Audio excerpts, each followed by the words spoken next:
تو یہ کانسیپٹ پیدا کریں انہیں کہ دعا کیا کرو ہمارے لیے, تمہاری ایک دعا ہمارے 1000 رستے کھولے گی. اور ماں باپ دعا کریں. عبداللہ بن عباس رضی اللہ تعالیٰ عنہ کے پاس ایک صحابہ کہنے لگے کہ ابن عباس میں بہت بڑی مشکل میں پھنس گیا ہوں, میں کیسے دعا کروں کہ میری دعا پوری ہو جائے.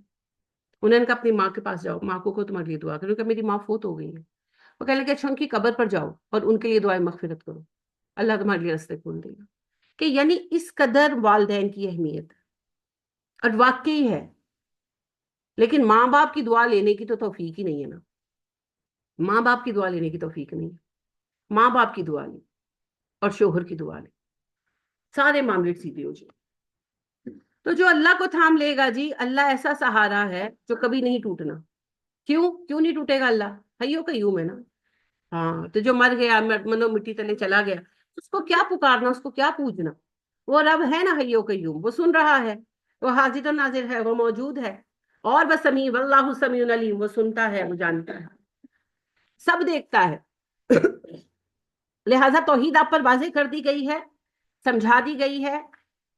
دین کیا ہے, دین حق بتا دیا گیا ہے. لیکن اب آپ نے کیا کرنا ہے, یہ آپ پر منحصر ہے. کرتے ہیں نہیں کرتے ہیں, یہ بھی آپ پر منحصر ہے. بہت آسان ہے جی, اللہ کے دامن سے لپٹ جائیں. میں نے آپ کو پہلے بھی مثال دی ہے, بلی سے سیکھیں, بچے سے سیکھیں. یہ دو بڑی زندہ مثالیں ہیں. بلی جو ہے نا, یہ میں نے پالی بھی نہیں ہوئی کم وقت بلیاں, یہ نا بچے ہوئے تو یہ بیٹھی رہتی تھی, میں کھانا ڈال دیتی تھی. آپ یقین کریں کہ اتنا شور مچاتے ہیں کہ یہ لے کر جاتے.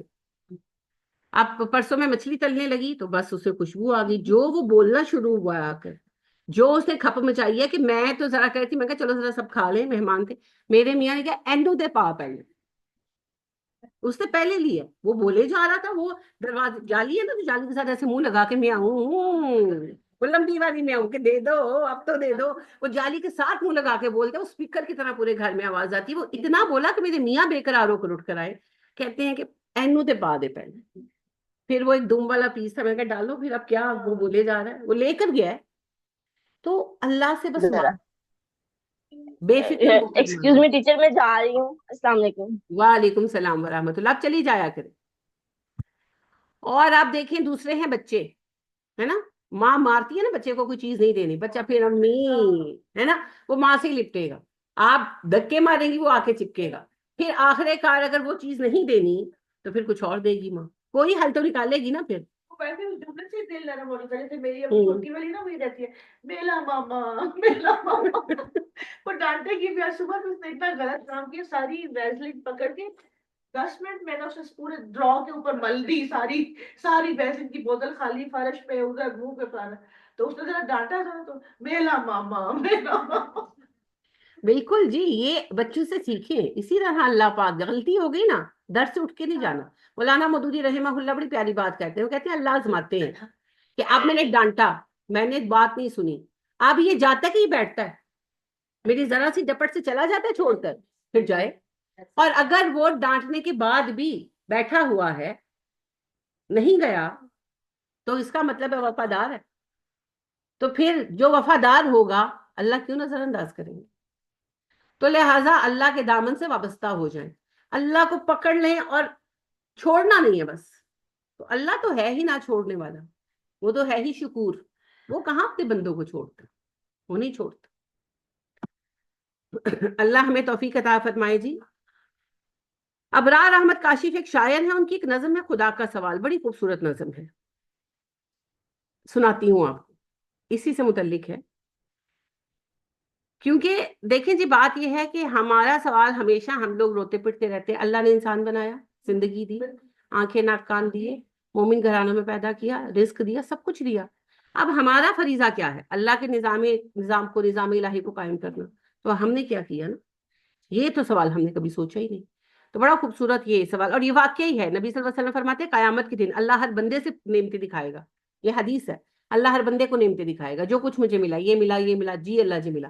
اللہ کہیں گے اوکے فائن, تو کیا لے کر آیا میرے لیے, آج تو میرے لیے کیا لے کر آیا؟ اب اس سوال کا جواب سوچے, ہر بندہ سوچے. اسی پر سر سید احمد خان نے کہا تھا نا کہ میں کہوں گا میں مسدس سے حالی لکھوا کر لایا ہوں. اوہو, یحییٰ ہارون کہتے ہیں اپنے اس میں, یعنی ان کا کیریکٹر ہے کہ وہ مر جاتا ہے، یعنی وہ زندہ ہے تو اس کو وہ سوال کرتے ہیں کہ تم اللہ کو کیا جواب دو گے، تو پھر سوچتا ہے، پھر وہ مر جاتا ہے، تو یعنی انہوں نے وہ زندگی اب شروع ہوگی، وہ ناول کے طور پہ لکھا ہے نا، تو وہ اس کو اللہ پوچھتے ہیں تمہیں لیے کیا لے کر آیا، تو کہتے ہیں اللہ ندامت، کہ میرے پاس سوائے ندامت کی کچھ نہیں ہے، میں نادم ہوں. تو اللہ سبحانہ و تعالیٰ کہتے ہیں ہاں، یعنی کہ وہ کیریکٹر ہے، حقیقت تو نہیں ہے، لیکن اللہ پاک کہتے ہیں ہاں میرے خزانے میں ندامت نہیں تھی. I accepted your gift. وہ ایک ایسے کیریکٹر کو دکھاتے ہیں جو نیک رہا اور وہ بخش دیا گیا قیامت کے دن، اور پھر اب اس کی فیملی ہے، اس کے دوست احباب ہیں، اب وہ سب کا حساب ہوتے دیکھ رہا ہے. تو وہ کہانی ہے، مگر وہ احادیث پر میں نے کہا نا مبنی ہے. تو اس کا جواب اتنا وہ میرے دل کو لگا نا کہ اللہ پاک نے کہا تم میرے لیے کیا لے کر آیا، تو کہتا ہے ندامت. تو ہم کیا لے کر جائیں گے، سوچیں، ہر کسی کا سوال ہے، سب کو جواب دینا ہے. تو اسی حدیث پر بیس کرتی ہے ابرار احمد صاحب کی یہ نظم، بڑی پسند ہے مجھے. خدا کا سوال اس کا ٹاپک ہے. وہ کہتے ہیں میرے رب کی مجھ پر عنایت ہوئی، کہوں بھی تو کیسے عبادت ہوئی، حقیقت ہوئی جیسے مجھ پر آیا، قلم بن گیا ہے خدا کی زباں. حقیقت ہوئی جیسے مجھ پر آیا، قلم بن گیا ہے خدا کی زباں. مخاطب ہے بندے سے پروردگار، تو حسن چمن تو ہی رنگے بہار. دنیا میں اللہ نے انسان کو ہی سب کچھ بنایا نا. مخاطب ہے بندے سے پروردگار، تو حسن چمن تو ہی رنگے بہار. تو میرا جے فن تو ہی فن کا سنگھار، مصور ہوں میں تو میرا شاہکار. مصور ہوں میں تو میرا شاہکار. یہ صبح یہ شام یہ دن اور رات، یہ رنگین دلکش حسین کائنات، یہ حور و ملائک وہ جنات میں کیا ہے تجھے اشرف المخلوقات. میری عظمتوں کا حوالہ ہے تو، میری عظمتوں کا حوالہ ہے تو ہی روشنی ہے اجالا ہے تو. فرشتوں سے سجدہ بھی کروا دیا کہ تیرے لیے میں نے کیا نہ کیا. یہ دنیا جہاں بزم آرائیاں، یہ محفل یہ میلے یہ تنہائیاں، فلک کا تجھے شامیانہ دیا، زمین پر تجھے آب و دانہ دیا. ملے آبشاروں سے بھی حوصلے، پہاڑوں میں تجھ کو دیے راستے. یہ پانی ہوا اور یہ شمس و قمر، یہ موجے رواں یہ کنارہ بھور، یہ شاخوں پہ غنچے چٹکتے ہوئے، فلک پہ ستارے چمکتے ہوئے، یہ سبزے پہ پھولوں بھری کیاریاں، یہ پنچھی یہ اڑتی ہوئی تتلیاں، یہ شعلہ یہ شبنم یہ مٹی یہ سنگ، یہ جھرنوں کے بہتے ہوئے جل ترنگ، یہ جھیلوں میں ہنستے ہوئے سے کبل، یہ دھرتی پہ موسم کی لکھی غزل، یہ سردی یہ گرمی یہ بارش یہ دھوپ، یہ چہرہ یہ قد اور یہ رنگ و روپ. یہ سردی یہ گرمی یہ بارش یہ دھوپ، یہ چہرہ یہ قد اور یہ رنگ و روپ. درندوں چرندوں پہ قابو دیا، تجھے بھائی دے کر کے بازو دیا. بہن دی تجھے اور شریک سفر، یہ رشتے یہ ناتے گھرانہ یہ گھر. بہن دی تجھے اور شریک سفر، یہ رشتے یہ ناتے گھرانہ یہ گھر. کہ اولاد بھی دیے والدین، الف لام میم کاف اور عین غین. زبان دیجیے آپ کو، الفاظ دیے، کسی اور کو ملے الفاظ، صرف ہمیں ملے. کہ اولاد بھی دیے والدین، الف لام میم کاف اور عین غین. یہ عقل و ذہانت شعور و نظر، یہ بستی یہ صحرا یہ خشکی یہ تر. کہ اولاد بھی دیے والدین، الف لام میم کاف اور عین غین. یہ عقل و ذہانت شعور و نظر، یہ بستی یہ صحرا یہ خشکی یہ تر. اور اس پہ کتاب ہدایت بھی، اور اس پہ کتاب ہدایت بھی دی، نبی بھی اتارے شریعت بھی. ہر چیز اصل ہے جی. اگر میں نہ ہوتی تو کتاب ہدایت ہونے سے مجھے کیا ملتا؟ اگر میں پڑھی لکھی نہ ہوتی تو بھی کتاب ہدایت سے مجھے کیا ملتا؟ اگر اللہ نے دماغ نہ دیا ہوتا سوچنے والا تو اللہ نہ کرے میں ان میں بھی شامل ہو سکتی جڑے پیر تو پیندیاں استغفر اللہ. تو ہر چیز اپنی جگہ ایک اصل ہے جی، ہر چیز اپنی جگہ ایک اصل. ہاں انتہائی نعمت ہے ہدایت، لیکن ہدایت کو ایکسپٹ کرنے کا تحمل اور حوصلہ، ورنہ یہ کتاب ہدایت تو ابو جہل کے سامنے اتری تھی. جیسے یہاں کلاس ہو رہی ہے محلے کو پتہ ہی ہے نا. بالکل. بات ہے. محبوب کی محفل کو محبوب سجاتے ہیں، آتے ہیں وہی جن کو اللہ بلاتے ہیں، کوئی نہیں آ سکتا جی ورنہ. کہ اولاد بھی دیے والدین، الف لام میم کاف اور عین غین. یہ عقل و ذہانت شعور و نظر، یہ بستی یہ صحرا یہ خشکی یہ تر. اور اس پہ کتاب ہدایت بھی دی، نبی بھی اتارے شریعت بھی دی. غرض کے سبھی کچھ ہے تیرے، غرض کے سبھی کچھ ہے تیرے لیے، بتا کیا کیا تو نے میرے لیے۔ اس سوال کا جواب ہم سب کو قیامت کے دن دینا۔ میرا جواب تیار ہے۔ میں نے جب سے قرآن کو سمجھا، میں نے قرآن کو پڑھانے کی اپنی اٹموسٹ کوشش کر چھوڑی، اور میرا زیادہ سفر یہی ہے۔ آپ اپنا اپنا سوال تلاش کیجیے، کیونکہ اس سوال کا جواب دیے بغیر جنت میں کسی نے نہیں جانا۔ نبی صلی اللہ علیہ وسلم فرماتے ہیں اللہ مومن کو بلائیں گے، اپنی چادر رحمت سے ڈھانپ لیں گے، اور پھر اللہ ایک ایک نعمت دکھائیں گے، اور وہ ایکسپٹ کرے گا، جی اللہ جی اللہ جی اللہ۔ پھر آخر میں اللہ کہے گے تو نے کیا کیا؟ وہ پہلوں سے بھی تو یہی سوال ہوگا نا، مجھے شہید، سخی، عالم، اور پھر وہ کہیں گے کہ جی میں نے علم پھیلایا، اور میں نے جان دے دی، اور میں نے پیسے خرچ کیے، اور اللہ کہیں گے تو نے سب نام و نمائش کے لیے کیا، چل جہنم میں، میرے پاس کچھ نہیں ہے۔ تو یہ سوال ہر بندے کے لیے ہے، ہر بندے کے لیے۔ اسی لیے یہ جو ایک ریزن ہے نا کہ کوئی قرآن کو کہیں کوٹ کر کے کچھ چاہتا ہے، بے شک اخلاص سے چاہے تو میں ڈانٹتی ہوں، کیونکہ یہ کام صرف اللہ کے لیے، اس کے بدلے مجھے کسی سے کچھ نہیں چاہیے، اس کو کوٹ کر کے کسی نے کچھ نہیں لینا، کیونکہ یہ میری دنیا کے لیے نہیں۔ تو آپ سوچیں اس سوال کا جواب آپ کا کیا ہے، کیونکہ اس سوال کے بعد ہی جنت میں جانا ہے۔ جی بہن نے کچھ بھیجا ہے لکھ کر، واہ واہ بہترین ماشاء اللہ، میں نے یاد کرنے کی کوشش کی لیکن یاد نہیں ہوئی، پوئٹری بہت پسند ہے۔ بہت اچھی بات ہے، یاد کر کے کیا کرنا ہے، نیٹ پہ کھول کے پڑھیں، یاد صرف قرآن کو کریں جی، یاد صرف قرآن کو کریں۔ میں یاد نہیں کرتی، میرا الحمدللہ قرآن کی وجہ سے اتنا حافظہ اٹل ہو گیا ہے کہ مجھے چیزیں یاد ہو جاتی ہیں، حالانکہ میں کوشش کرتی ہوں کہ قرآن کے سوا مجھے چیزیں یاد نہ ہوا کریں، لیکن جو چیز میں 2-4 دفعہ دیکھوں یا مسلسل دیکھوں یاد ہو جاتی ہے۔ تو آپ شاعری کو یاد نہ کریں، آپ قرآن کو یاد کریں، قرآن کا یعنی کہ قرآن، اصل قرآن کو، عربی قرآن کو، قرآن کے ترجمے کو یاد کریں، احادیث کو یاد کریں، یاد کرنے کے لائق یہ ہے، اور باقی چیزیں پڑھی نیٹ پر کھولیں، نکالیں، پڑھیں، ٹھیک ہے؟ اللہ ہم سے قبول فرمائے گا۔ سبحانک اللہم و بحمدک ونشہد ان لا الہ الا انت ونستغفرک ونتوب الیک۔ السلام علیکم ورحمۃ اللہ وبرکاتہ۔